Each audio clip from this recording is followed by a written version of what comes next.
Welcome to AI First Engineering, the podcast where engineering and technology leaders share how AI is transforming software delivery, quality, and the future of engineering. Let's get into it. Hi, everyone. Welcome to AI First Engineering Podcast. I'm Jon Robinson, your host from TestGrid. So today we're going to be talking about a question that's becoming, really relevant in this new world, right? It's really relevant for every engineering leader. Is AI going to make engineering better, right? Is it going to make your engineers better? Even if they're already great, will they make them even better then? AI is not just helping us write code anymore. It's reviewing pull requests. It's generating tests, documenting systems. It's even acting like a hands-on collaborative teammate, right? It's helping you do things. But that opens a question as to whether or not, if you're using AI, if you're not using AI, what's going to distinguish the engineers that are going to thrive in this new area? So joining us today is the brilliant Suneet Malhotra. He's a hands-on leader with extensive experience building high-performance teams and organizations. Suneet, great to have you with us, man. Likewise. Thanks, John. So thank you for joining us. And, I'm really curious. You've written a lot. You've done a lot of more research-backed work lately. And I'm really interested in your perspective on kind of what it means to be a great engineer. Give me kind of an overview of who you are and why this is a conversation that makes sense with you. Yeah, Suneet, 20 years in the industry, did my master's in computer science from USC, started working on some media companies, got into quality by accident, but then eventually really loved the whole sort of involvement in end-to-end process from beginning to end. So started in automation, worked at Ticketmaster, On-Prem and Free Network. In the last 10 years, I've been kind of managing various cross-zone teams with Amazon, Tinder, and now Motorola. And really, excited to talk to you in the age of AI. What's the role for the engineer? Awesome. So tell me a little bit about what you're doing these days, because it seems like you're starting to play with where I think the industry is kind of going, MCPs and multi-agents, and what does that look like? Yeah, so end of I think 2022 when ChatGPT launched, right? And then 2 years, till 2025, 2024, 2025 had been about LLM chatbot. You talk to chatbot, it comes with a response, and it helps you move faster in your day to day, right? Instead of Google search or some other way. Then in the last year, I would say end of year December.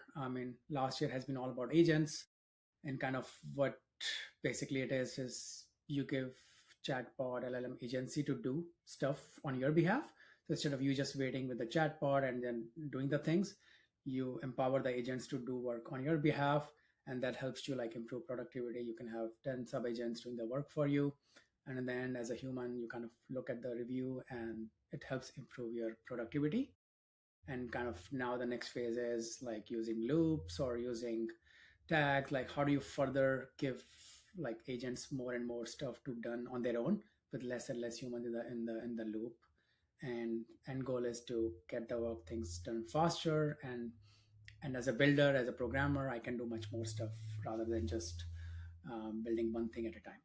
So I know me personally, I've gotten a great amount of expansion of capabilities through this, right? This has added so much to the ability for people that are either, well-versed in this or not well-versed in this. But one of the things as a QA person, I'm looking at it and going, yeah, but as you give more and more authority and capabilities and permission to the AI and LLM side of things, how do you keep that under control? Yeah, that's a good sort of a call out, right? With AI, what I've seen is it gives you 5x, 10x improvement in productivity with the help of MCP tools. Like for a QA engineer, you can hook up a test rail MCP where you have the test cases ready from with the help of AI with enough context that you provide. You get 70 to 80% of the work done with respect to creating test cases for you and detailed test description. But that's where I think that 20-30% work comes in, where as an expert in that your domain, your field, that's where you comes in. You work with AI, you get to that 20-30% of improvement in the level of artifacts that AI is giving you at the negative scenarios cases. and really so that you basically just, it gives you a intern or give you a junior, couple of engineers who are making your life easier, where instead of spending your time writing all the test cases, automation scripts, you are leveraging your time to do more stuff, building frameworks, supporting multiple features, and having that support to like improve your productivity. So that's where I think from my perspective, that's the role of AI comes in. Yeah, so I mean, I think that makes a ton of sense. I think the question then that becomes the follow-on there is like, what does that look like for the standard QA engineer in an organization? What is their role shifting into at this point? Yeah, what I see is like what role I would start giving it is called like a builder, where literally you are just building things. Doesn't matter you are a QA, you are a developer. So you are, as a QA engineer, with the help of AIs, Codex, Cloud Code, you have the empowerment. Like you don't really have to be limited to just manual testing, writing cases. You're empowered to write automation, create frameworks, even like commit PRs with the help with developer, right? So you have the agency now to do more stuff. So you are building things. It could be building frameworks, building automation scripts, building tools to work closely with monitoring, right? So as a builder, you are, so kind of role is shifting more and more to do things not just in a typical like, hey, you are a QA engineer, so you will manual QA, so you'll be writing test cases. You're automation engineer, you will be writing only the automation code. Role is kind of, you are able to do multiple things, and you have that agency now to do the tasks more than just limited to your domain, right? So that's something which gives you the empowerment, and that's why the role kind of is shifting to multiple hats you can wear at one time. And I think that makes sense, and it kind of aligns with so some of the work that you've done is talking about MCP and multi-agent. It kind of mirrors that to some degree, right? Or at least it sounds like it does. Whereas the agents can now take on some of these different hats as well. Tell me a little bit about that. What does that look like on the AI side? Yeah, I mean, MCP, Model Context Protocol, is nothing. It's like an API. It's like a USB where it gives your AI, it could be Claude or Codex or Gemini, a way to talk to your different applications, right? So let's say if you're using Cloud Code, you want to talk to Figma or Confluence or Jira. So instead of either manually like uploading all the context details, you just hook up the MCP protocol with your AI, and then you can, hey, ask it to like look at the particular artifact in Figma and then create a requirement document or PRD for me, right? So instead of providing all the context details, you just provide that artifact link, and then AI will automatically use the MCP, go through all the artifacts that you provide, and be able to capture most of the context. And then so let's say you are working as a product manager, you give still more context about like what applications you are trying to support or write requirements for, what sort of your GTM strategy is, right? So you still have to provide all that context, and let's call it a skill, nothing but MD file. You put that in there, you create that agent, call a product manager agent, you put that in a Git repo where you can share it with other PMs or other engineers. And that becomes your sort of a skill where in a company, as you keep providing more and more context, that agent AI learns from working with you closely. And as it kind of works every release, it improves and able to kind of improve incrementally every single sprint cycle that you work with, right? So that's, yeah. Yeah. So again, as somebody that uses this, I think it has enabled me to do so much more, right? Because one of the things that it's enabled me to kind of do is work with things that are kind of outside of my subject matter expertise, where I'm not a designer, but I can hook up Figma to it and it can give me feedback on it, or it can use that design in a way that is consistent with other aspects of what I'm trying to do, right? And the more you give it that context, the better. What does that mean for the human aspect of that as part of that, right? How does that change how we kind of look at our roles in an organization? Yeah, that's a good question. And I keep asking myself, like, how does that role evolve, right? So I would say in the last kind of working for the last 1 year or few months, right?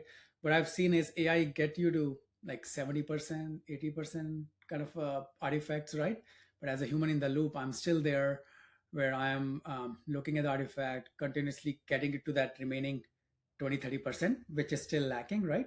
So that could be help of continuing prompting it, or manually kind of reviewing the as a human in the loop, and continuing to kind of improve that efficacy, right? And then part comes in, like, although you can have a harness or orchestration where you're talking, managing different agents in this pipeline, from a product manager, then going to a developer agent, then a PR reviewer agent, then a QA engineer, automation engineer agent, right? You have that sort of all the life cycle, but humans are still needed in every single loop, because you might have the right requirements. Then as a QA, how do you make sure that you are covering all the edge cases, all the context that you might have about your application, right? All the last minute changes that happen.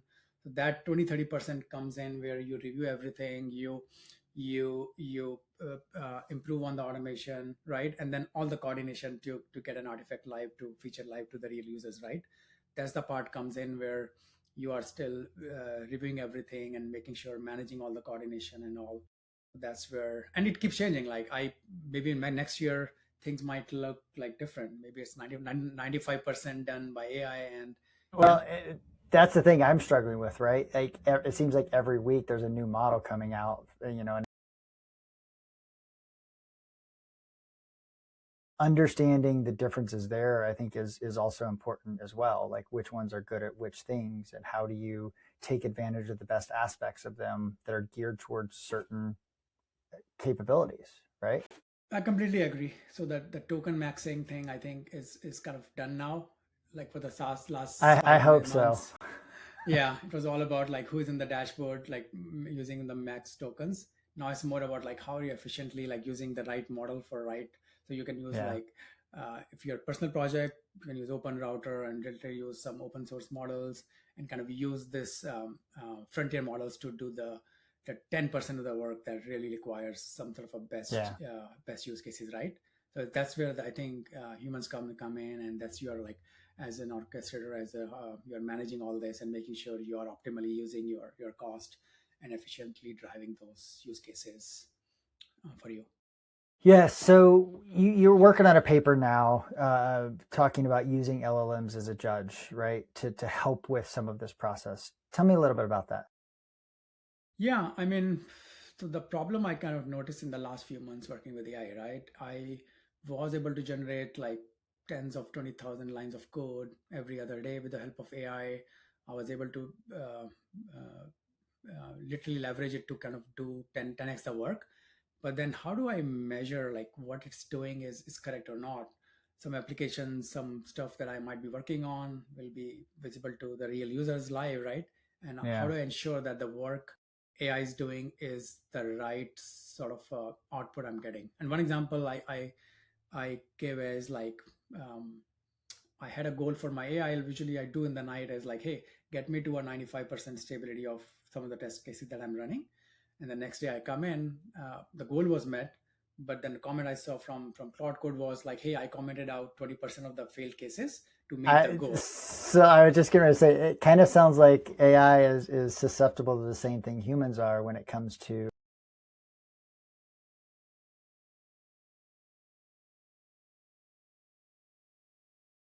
Exactly. Exactly. So now I have to make sure in the memory, like, hey, make sure you don't just comment out. If you do, have a Jira ticket associated with that task, right? So kind of improve that sort of feedback as I continue to do. But still, I cannot trust the work. Something I approve will be affecting a lot of users, right? Who will be using that feature every day. So how do I trust that? And it's impossible in this age to review 20,000 lines of code, right? For Yeah, anyone. So you can. it's the speed at AI is changing the engineering landscape is absolutely insane. Yeah, so apart from like using, let's say, 3 AI to judge the work, like I can use Codex to review Cloud Code, code review quality, right? I can use Gemini. I can have the harness built where I have multiple agents reviewing each other's work. But even then, it doesn't get you to be able to fully blindly approve and just spray everything is working as expected. Well, one of the things that's interesting to me about that is I think a lot of people, when they look at it through this lens, are looking at it through the human or the individual lens, right? Like their little sphere of influence, or maybe their team's work in this regard. And a lot of times that's not really looked at an organizational level, like, the standards that are set at the organization level, what goes into that, how do you enforce that? Like, I've seen over the past year or so this concept of supervisory agents. Have you seen or heard about this concept? Yeah, I mean, especially in the startup world, right? I'm seeing is like you can have a engineering manager agent, or you can have a chief of staff. So all the different agents who are managing the work of different sort of let's say engineering manager is reviewing and it has a special skill, right? More focused on doing the work rather than just doing it. So you can have that way to improve that sort of artifacts that the other agents are giving. But even then, then how do you measure the work of engineering Well, management is doing? and that's one of the things that I think is really interesting about this. There's a company called Wayfound that's doing some really cool stuff around this, which is helping you kind of become the organizational oversight for agents and the company standards and the go-to-market guardrails, if you will, that need to be in place. They kind of call it the guardian agent to some degree, but it's this whole idea of there needs to be something that at the end of the day is looking at these things and keeping that kind of stuff in consideration. Because it's not just you as the person or your team, but it's what are the bigger ramifications there? Definitely. Yeah, I haven't heard. I'll definitely look up online. But what I'm doing independently is in the last few months, and I open source that project as well, kind of called LLM as a judge, where I am using LLM as an automated grader. Basically, what I have is I wired a judge as a deterministic step in this agentic pipeline where I gave all the artifacts. I first of all reviewed it manually, and then I had 3 AI agents independently review the work of every single artifact and then come up with a deterministic value to me, like in terms of from 0 to 1, how accurate or how much with confidence they are able to say that result is expected or not. So in terms of because the challenge I would say is, so let's say you have out of 100 scenarios, agent is failing 100% of the time, right? And you have 90% test failing.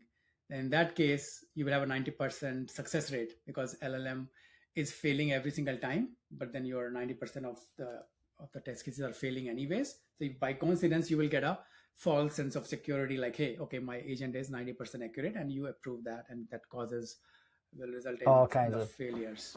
So you mentioned something interesting there, that you're taking a kind of a deterministic approach. It almost sounds like you're building a deterministic wrapper around a non-deterministic concept, right? Exactly.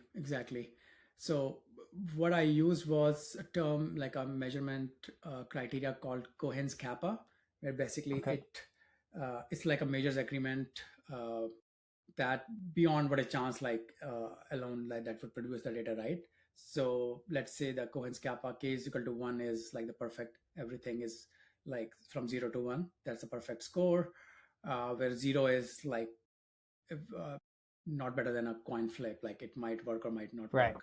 So in that case, what I've kind of determined is out of 1, if the value is like 0.7, which is like more than 2/3 of your test cases are passing, that's where the value between 0.7 to 0.9, if it gives me that value, I'm more able to confidently depend on the data sets, because the 3 or 4 LLMs that have worked on grading each scenario and reviewing it and then providing me a deterministic outcome, where I can then more trust on that, like, hey, I have the threshold of 0.7, it meets the criteria, I can confidently approve, maybe do some human in the loop check with a goal like some data set, but I can confidently approve. But if it's below that, then it will provide me a JSON results with the actual sort of inputs which were failing. That's where I can spend most of my time on then reviewing those 1/3 of the scenarios instead of just reviewing every single use case, which is impossible. So it sounds like that one of the things that's going to require is a lot of really good context, right? Like you're going to have really done a good job of setting the context ahead of time from an acceptance criteria standpoint and definition of what needs to be done to have that level of confidence, correct? Yeah, I mean, that comes down to one more open source project that I have committed called specific enrichment, where what does that mean is like it's you are working from a initial scrap requirement, right? Let's say a login page or someone coming to your site, right? The AI will look at the design and come up with the basic sort of a use cases that, okay, positive user able to log in or some edge cases. And that's where the LLM will start generating all the remaining artifacts from product manager to QA, right? But the problem in that case is you failed in the first step where you one way could be okay, you just keep prompting meta prompt, you keep trying to provide enough Yep. context, right? Which is But not eventually you always get drift as part of that even, right? Like, exactly. Yeah. So in that case, what I did was I built sort of a pre-enrichment steps of 16 sort of a criteria from localization to accessibility to different sort of negative cases. I put that into my meta prompt initially in terms of that the feedback loop that kind of goes through the process of feeding in every single input into that first step of requirement, and it comes to you then with a human in the loop where it will ask you question like, hey, after feeding in localization, because from my experience like working in quality, like things that would not be accounted by default, localization, people accessibility, just some don't, other. there's blind spots, right? People don't think about Exactly. things that they just know. Exactly. So that's where the next surface came in, where I put on to this details into my AI systems, where it will go through all these sort of steps before even generating the artifact of requirements in the first place, right? So beyond that agentic stack, it will go through that and provide me a JSON schema in the end of some of the questions that it might have that I can then provide a feedback based on that. That's something I just implemented and put into my open source as well, and I tried So it with uh, yeah. So last thing is still in the works. Like I did my some initial sort of a research on a couple of open source projects, but again, it needs more inputs, more sort of inputs from other open source community. So take a look yeah, and provide me no, feedback. Whatever I you say. definitely want to look at it myself, like that because it's one of the challenges just from a QA standpoint, right? You the more you're in QA, you realize this happens is how much of that definition falls to the QA team to figure out in the moment. And as that in the moment window is either shrinking or disappearing entirely, when does that happen? Right. So now we're going back. I mentioned this in a previous episode, like we're going back to the days before Agile where all of this documentation and context, the more the better. And so, yeah, I definitely want to check that out. We've got just a few more minutes left, but I want to ask you. You know, we've kind of talked around it a little bit to some degree, but let me ask you a fairly spicy question here. You know, let's fast forward 5 years or less. Does the role of QA engineer still exist? It's a good question. First, I would say is it's very hard to predict. Like, forget about the next 5 years in the age of AI. Like, if you remember, like Could be tomorrow. last year, right? Things Yeah. change every week, right? So it's very hard to predict what would happen. But I'm pretty sure the role of QA engineer probably wouldn't exist. It will be, like I said initially in our interview, right? It's more about builder, where you have the agency, you have all the tools needed, so you could be pretty much doing the work of a developer, a product manager agent, because the QA, you already have a good sort of a sense of requirements. So you're pretty much doing all the work needed to get something out to real users or agents for that matter. Your agents could be your users Yeah. working on your platform, right? So you are pretty much working as a builder. You are trying to do everything with the help of all these tools. So I would say that role might not even exist. You are just a builder where you're doing all these wearing different hats at a different time. And your goal is to get something live for the agents, for the users at a faster rate. So that's where I think that things would be where, yeah, it's hard to predict. That's where I think it's going. I agree with you. I like whether we call it that or not. I think the role is definitely going to change. The people might not necessarily change, right? It will eliminate certain aspects of them, but the role certainly will. Yeah. I don't see how it can't, right? Just certain functions, the AI tools are already better at it than humans. Yeah, and a lot of 10 people, 5 people, smaller and smaller companies, you are able to do more and more with the help of, like, you have hundreds of agents.